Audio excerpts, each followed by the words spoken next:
Hello everyone, welcome back to my channel. आज हम पढ़ेंगे कंप्यूटर के बारे में, basic introduction to computer. Okay, तो चलिए स्टार्ट करते हैं। कंप्यूटर क्या है? कंप्यूटर अपने आप में एक बहुत वास्ट ब्रांच है। ये एक ऐसी मशीन होती है जिसका यूज़ ट्रेनिंग के लिए, एजुकेशन के लिए, रिसर्च के लिए होता है। लेकिन अगर देखा जाए तो ये एक इनकम्प्लीट डेफिनेशन है। ये जो कंप्यूटर वर्ड है ना, ये डिराइव हुआ एक लेटिन वर्ड से, कंप्यूटर, जिसका मतलब होता है कैलकुलेट करना या कंप्यूट करना। 1640 से पहले अगर देखा जाए तो कंप्यूटर उस आदमी को कहा जाता था जो कैलकुलेशंस कर सके। बट 1897 में मशीन्स आ गई जो कैलकुलेशंस करके देती थी, और किसी भी कैलकुलेटिंग मशीन को कंप्यूटर कहा जाता था। आज हम कैलकुलेटिंग मशीन को कैलकुलेटर कहते हैं। बट 1945 में ये डेफिनेशन बिल्कुल चेंज हो गई। वो मशीन जो प्रोग्रामेबल हो, जो डिजिटल हो और जो इलेक्ट्रॉनिक हो, उसे कंप्यूटर कहते हैं। कंप्यूटर की कंप्लीट डेफिनेशन है प्रोग्रामेबल डिजिटल इलेक्ट्रॉनिक मशीन। अब ये प्रोग्रामेबल क्या है, सबसे पहले इसे जान लेते हैं। देखो, प्रोग्रामेबल का मतलब होता है जो, जैसे कंप्यूटर जो है ना, कंप्यूटर सबसे पहले ये देख लो कि कंप्यूटर को इडियट बॉक्स भी कहा जाता है। क्यों? क्योंकि इडियट वो होता है ना जो अपने दिमाग से कोई डिसीजन ना ले सके, बल्कि किसी और के कहने पे काम करे, उसे इडियट कहते हैं। यानी कंप्यूटर जो है वो अपने आप में कोई, अपने आप से अगर देखा जाए तो कोई काम नहीं करता है, बल्कि उसको इंस्ट्रक्शंस दी जाती हैं। हम अपने हिसाब से इससे काम करवाते हैं। ऐसा डिवाइस जो दूसरों की इंस्ट्रक्शन पर काम करे, उसे प्रोग्रामेबल कहा जाता है। तो हमने जान लिया कि प्रोग्रामेबल क्या होता है। दूसरा है डिजिटल। देखो, सिग्नल्स दो किस्म के होते हैं, एक तो कंटिन्यूस और दूसरे डिजिटल सिग्नल्स।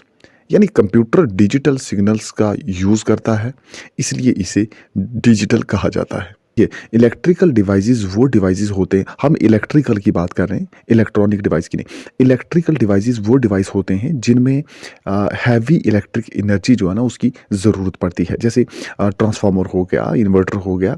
लेकिन ऐसे डिवाइसेस जिनमें इलेक्ट्रिक एनर्जी की ज़रूरत तो पड़ती है लेकिन बहुत कम, उनको इलेक्ट्रॉनिक डिवाइस कहते हैं।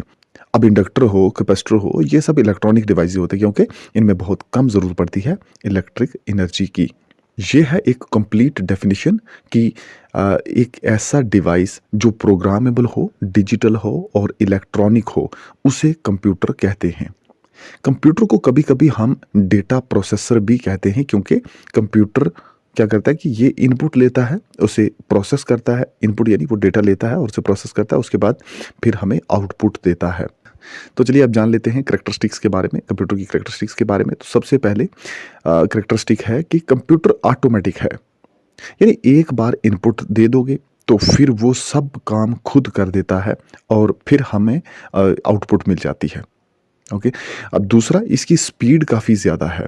अब इंडिया का फास्टेस्ट कंप्यूटर प्रत्युष, जो कि ट्रिलियन ऑफ इंस्ट्रक्शंस पर सेकंड प्रोसेस कर सकता है, यानी इसकी स्पीड बहुत ज़्यादा होती है।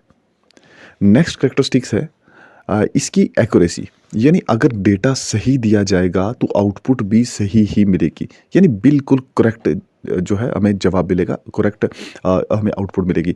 इसी के रिलेटेड एक टर्म आती है गीगो, GIGO, यानी गार्बेज इन गार्बेज आउट।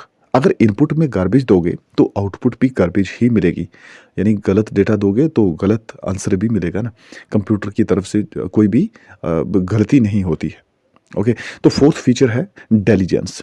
देखो, काम करने की एक कैपेसिटी होती है जिसे एनर्जी कहते हैं। हम जैसे अगर दिन को काम करते हैं तो रात को हमें रेस्ट करने की ज़रूरत पड़ती है, या बार बार हमें कोई एक ही काम करने के लिए दे तब भी हम बोर हो जाते हैं। तो एक ही काम बार बार करके हम बोर हो जाते हैं। पर कंप्यूटर को हम जितने बार भी चाहें, हम बोले उसको 2+2 बार बार पूरा दिन हम करते रहें, वो इतना इंटेलिजेंट है कि वो थकता नहीं है।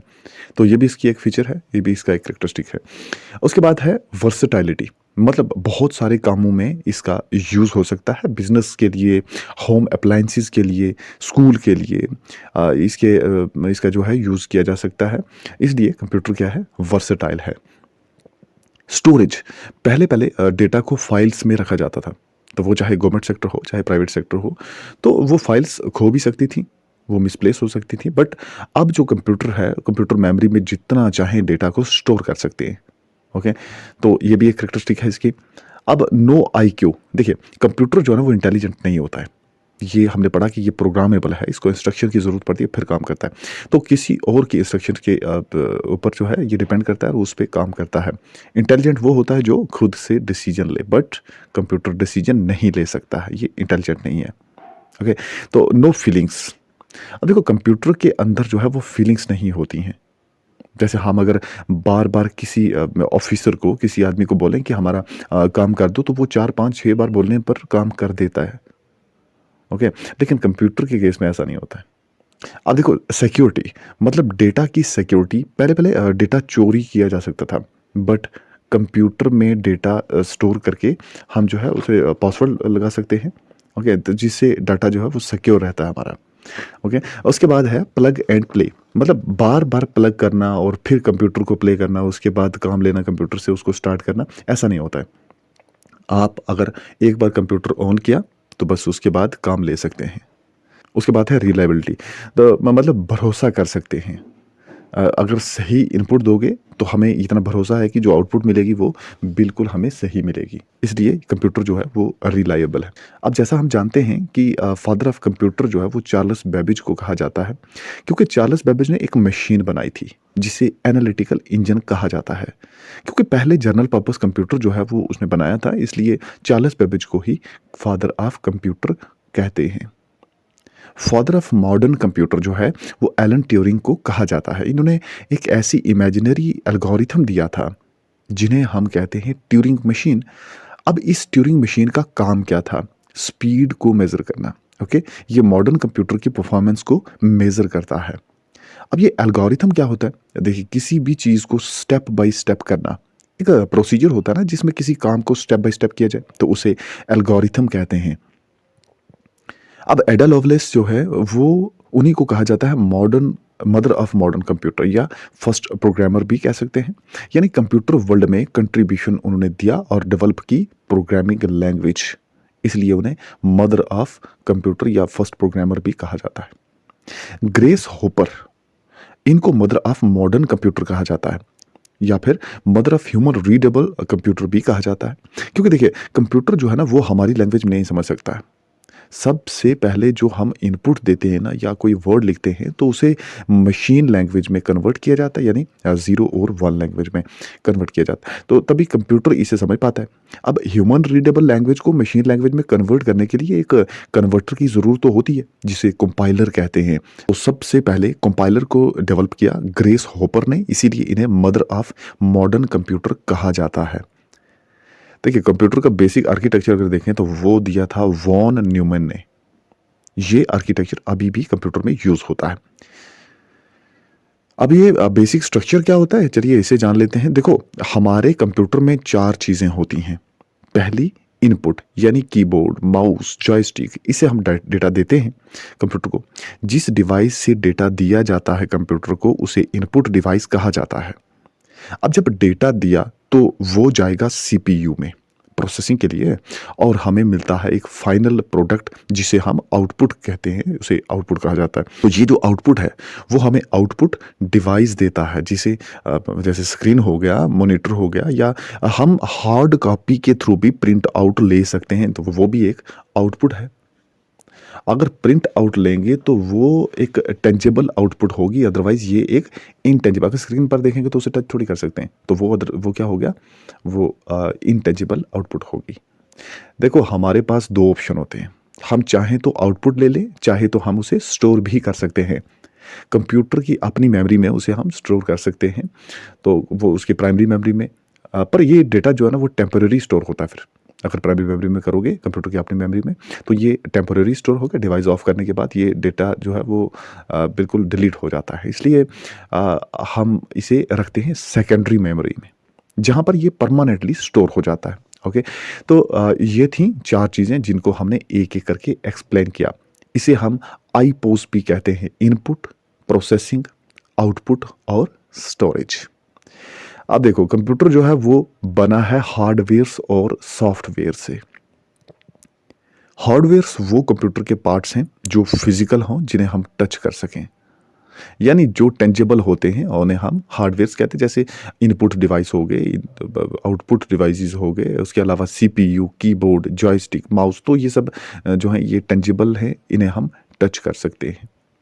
लेकिन जिन्हें हम टच नहीं कर सकते, इनटेंजिबल पार्ट्स, जैसे ऑपरेटिंग मशीन हो गया, डिवाइस ड्राइवर, जैसे हम अगर हमें ब्लूटूथ यूज़ करना है तो तब डिवाइस ड्राइवर की ज़रूरत पड़ती है। फॉर एग्जांपल, अगर हमारे पास कीबोर्ड है और कंप्यूटर है, इन दोनों के बीच में कनेक्शन बनाने के लिए हमें एक सॉफ्टवेयर की ज़रूरत पड़ती है, इसे कहते हैं डिवाइस ड्राइवर। इसके अलावा वायरस जो कि हमारे कंप्यूटर को नुकसान पहुंचाते हैं, ये भी सॉफ्टवेयर होते हैं। अब ये कमांड क्या है? देखो, जो हम कंप्यूटर को काम देते हैं, एक ऑर्डर देते हैं प्रोसेसिंग के लिए, उसे कमांड कहा जाता है। अब ग्रुप ऑफ कमांड्स जो है, उससे बनती है एक इंस्ट्रक्शन। कंप्यूटर रीडेबल कमांड को इंस्ट्रक्शन कहा जाता है। अब जैसे कोई वर्ड लिखते हैं हम कंप्यूटर में, तो उसे कमांड करते हैं। अगर हम जो वर्ड्स हैं, उन वर्ड्स को मिलाकर एक सेंटेंस बना दें, तो उसे इंस्ट्रक्शन कहा जाता है। वर्ड लिखा, कमांड, तो जैसे हम सेंटेंस बनाते हैं, तो वो सेंटेंस यहाँ पे इंस्ट्रक्शन है। इसी तरह जैसे इंग्लिश में सेंटेंसी से क्या बनता है? पैराग्राफ। ठीक उसी तरह कंप्यूटर में बहुत सारी इंस्ट्रक्शंस को मिलाकर जब हम कंप्यूटर को कोई इनपुट देते हैं, तो उसे प्रोग्राम कहा जाता है। अब बहुत सारे पैराग्राफ्स को मिलाकर एक एस्से या फिर हम कह सकते हैं एक आर्टिकल बन जाता है। तो इसी तरह कंप्यूटर में बहुत सारे प्रोग्राम्स को मिलाकर हम नाम देते हैं सॉफ्टवेयर का। अब देखो ना, जैसे हम अगर एक वर्ड लिखते हैं ऐड, तो उसे कंप्यूटर नहीं समझेगा।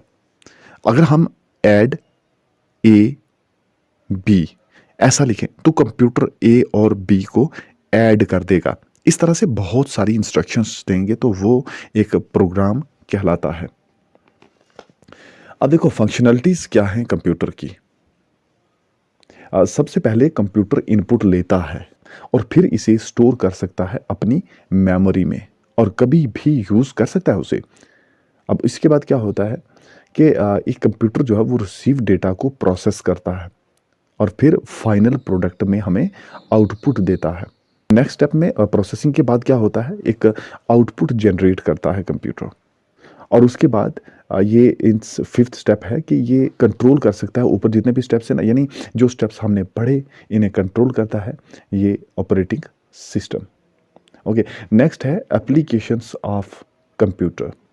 देखो, बिजनेस वर्ल्ड में देखा जाए तो पे रोल कैलकुलेशंस, मतलब कि एम्प्लॉयज़ को सैलरी देने के लिए, उसकी कैलकुलेशन करने के लिए उसका प्रॉपर रिकॉर्ड रखना होता है। कितनी इंक्रीमेंट लगानी है, अब इसके अलावा प्रमोशन में कितनी सैलरी इंक्रीज़ होगी, तो ये सब कैलकुलेट करने के लिए हम कंप्यूटर का यूज़ करते हैं।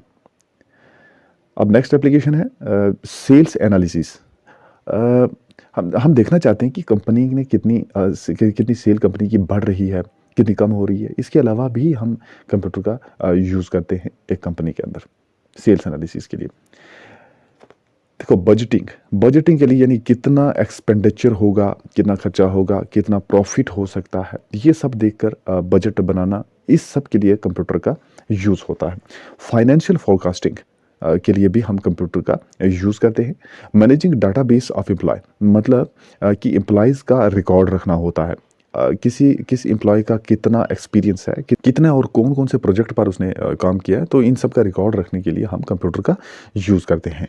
मेंटेनेंस ऑफ स्टॉक्स, अब ये देखने के लिए कि कितना स्टॉक बचा है, तो कितना यूज़ हो गया है, इन सब के लिए, अच्छा कितने प्रोडक्ट्स और बनाने हैं, इस सब का रिकॉर्ड रखने के लिए हम कंप्यूटर का यूज़ करते हैं।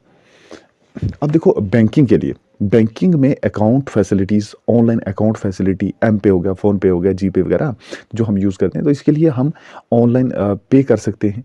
तो ये सब जो फैसिलिटीज़ है ना, ये हमें कंप्यूटर से ही मिलती हैं। फिर एटीएम से, जिसे हम ऑटोमेटेड टेलर मशीन कहते हैं, उसमें वो भी कंप्यूटर पर ही काम करती है। इसके लिए बैंक में हमें जाने की ज़रूरत ही नहीं पड़ती है ना, डायरेक्टली कार्ड को स्वाइप किया और पैसा निकलवा सकते हैं हम। अब इसके अलावा इंश्योरेंस के लिए, इंश्योरेंस पॉलिसीज जो बनती हैं, उसमें हर एक क्लाइंट का रिकॉर्ड रखना पड़ता है। कितने की इंस्टॉलमेंट्स जो हैं वो कितनी किसी भी क्लाइंट ने भरी हैं, कितनी इंक्रीमेंट करनी है उसके, तो इस सब का एक रिकॉर्ड रखना होता है। तो ये सब कंप्यूटर की हेल्प से ही किया जाता है। ओके, फिर एजुकेशन में, उसमें तो कंप्यूटर बेस्ड एजुकेशन, जैसे हम मोबाइल या कंप्यूटर पर कोई किसी का लेक्चर देख रहे हैं तो वो भी एक कंप्यूटर बेस्ड एजुकेशन है। ठीक है, इसके अलावा CBTs यानी कंप्यूटर बेस्ड टेस्ट जो होते हैं, रिसर्च एंड ट्रेनिंग के लिए यूज़ होता है ये कंप्यूटर का, और बहुत सारे सॉफ्टवेयर यूज़ किए जाते हैं ना उसके लिए, तो बहुत सारे एजुकेशन सॉफ्टवेयर यूज़ किए जाते हैं। अब मार्केटिंग के लिए भी जैसे हम एड्स देखते हैं यूट्यूब पर, एडवर्टाइजमेंट्स इन सब के लिए, और होम शॉपिंग के लिए हम घर बैठे ऑनलाइन ऑर्डर कर सकते हैं ना, तो इन सब के लिए कंप्यूटर का यूज़ होता है। फ़ोन कंप्यूटर ही तो है। अब हेल्थ केयर में देखो, डायग्नोस्टिक सिस्टम यानी कि किसी भी इलनेस को, बीमारी को डायग्नोस करना, उसके अलावा लैब्स में जो रिपोर्ट्स वगैरह जनरेट करनी होती हैं, ब्लड टेस्ट हो गया, जिन्हें हम कभी कभी क्रिस्टल रिपोर्ट्स भी कहते हैं। पेशेंट मॉनिटरिंग सिस्टम, जैसे ECG वगैरह के लिए, जैसे उस ग्राफ की अगर स्ट्रेट लाइन होगा तो दैट पेशेंट इज़ डेड, इस तरह से पेशेंट को मॉनिटर भी किया जा सकता है बाई कंप्यूटर। ओके, अच्छा, फार्मा इंफॉर्मेशन सिस्टम, तो इस जैसे फार्मा कंपनीज में मेडिसिन्स तैयार करते हैं, जैसे कि कितनी मेडिसिन्स जो हैं वो एक्सपायर हुई हैं, किन किन की क्या क्या मैन्युफैक्चरिंग डेट है, इन सब के लिए कंप्यूटर का यूज़ होता है। सर्जरी के लिए भी कंप्यूटर का यूज़ किया जाता है। अब इंजीनियरिंग डिज़ाइन के लिए CAD, कंप्यूटर एडेड डिज़ाइन, जैसे हम देखते हैं बहुत सारे सिविल इंजीनियर्स जो हैं वो जानते होंगे कि हमारे पास जो है ना वो AutoCAD है, स्टैट प्रो है, तो ये सब जो है ना ये सॉफ्टवेयर यूज़ किए जाते हैं। पहले तो शीट्स पर 2D डिज़ाइन बनाया जाता था ना, बट अब जो है अब 3D डिज़ाइन भी हम बना सकते हैं कंप्यूटर से। नेक्स्ट है स्ट्रक्चरल इंजीनियरिंग, जैसे शिप्स का, एरोप्लेन्स का डिज़ाइन बनाना, उसका स्ट्रक्चर बनाना, जो स्ट्रक्चर बनाना होता है, इसके लिए उसका डिज़ाइन जो है वो भी कंप्यूटर से ही बनाया जाता है। इंडस्ट्रियल इंजीनियरिंग, जैसे अगर कोई मटेरियल बनाना है तो उसमें हमें कितने कितने कंपोनेंट्स जो हैं वो ऐड करने हैं, और कितनी कितनी उसकी कंसंट्रेशन कितनी होनी चाहिए, इसके अलावा इसके लिए भी हम कंप्यूटर का यूज़ करते हैं। अब आर्किटेक्चर इंजीनियरिंग के लिए, जैसे टाउन्स, बिल्डिंग्स वगैरह बनाना है ना, उसके लिए भी कंप्यूटर का यूज़ होता है। अब मिलिट्री में कंप्यूटर का यूज़ होता है, जैसे मिसाइल कंट्रोल के लिए, उसके अलावा कम्युनिकेशन के लिए, मिलिट्री ऑपरेशन और प्लानिंग के लिए, तो स्मार्ट वेपन्स के लिए भी हम कंप्यूटर का यूज़ करते हैं किसी भी टारगेट को हिट करने के लिए। ओके, अब कम्युनिकेशन में तो जैसे email, FTP, file transfer protocol के लिए, और उसके बाद टेलनेट के वगैरह, जिससे हम जो है ना वो रिमोट एरिया में भी बच्चों को पढ़ा सकते हैं और वहाँ उनको लेक्चर दे सकते हैं। नेक्स्ट है गवर्नमेंट पर्पज़ के लिए। देखिए, गवर्नमेंट पर्पज़ के लिए भी हम कंप्यूटर का यूज़ करते हैं, चाहे बजट बनाना हो, चाहे टैक्स का रिकॉर्ड रखना हो, सेंसस में मेल फीमेल रेशियो का पता करना हो, वोटर लिस्ट प्रिपेयर करने के लिए भी हम कंप्यूटर का यूज़ करते हैं। उसके अलावा वेदर फोरकास्टिंग के लिए, अभी जैसे फास्टेस्ट कंप्यूटर है ना प्रत्युष, तो वो यूज़ हो रहा है वेदर फोरकास्टिंग के लिए।